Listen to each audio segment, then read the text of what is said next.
Call of Duty Modern Warfare 2 came out that year.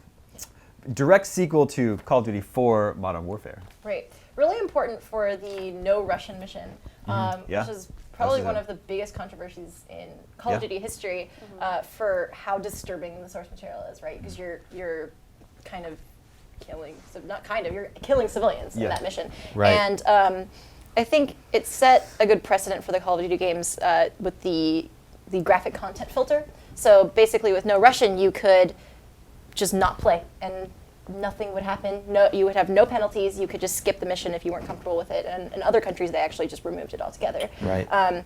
But we've seen the graphic content filter evolve a lot in Call of Duty, and so you can turn off gore. It's a little weird because you're still doing violent things, but it's really helpful. Version. It's really helpful for people who have problems with gore but still want to experience the game or something like that. And so yeah, the no Russian thing was interesting because we as a video game industry hadn't really had not a good but like a really heavy controversy in a while. The kind of stuff that... It's been a while since hot coffee. Yeah, exactly. That's exactly it. That brought us into like mainstream news, and CNN were covering it and stuff like that. And it was also interesting because it sort of showed you one of these games from the terrorist perspective, which I don't know if that's ever still a good idea, but in some ways it's kind of interesting to go, okay, well, there are two sides to this. Like, where is this coming from? Well, yeah, say what you will about the way Call of Duty handles heavy issues, but it's still, you have to take baby steps, and in a medium that's still in its infancy, it was a really important step to take.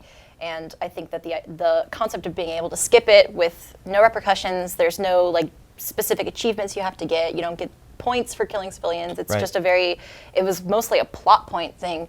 And for a game that's not even like known for that type of stuff. Right, it was really big, and to have something like that in such a well-known franchise, the kind that would be covered in mainstream media, is really big for us.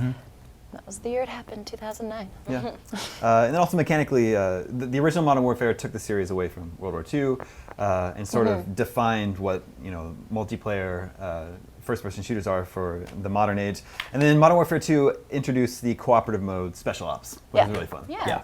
The first game just had a PvP. The Modern Warfare franchise, I'm sure, is like regarded as like the top. Like it's just that's what a modern FPS is. Yeah, totally.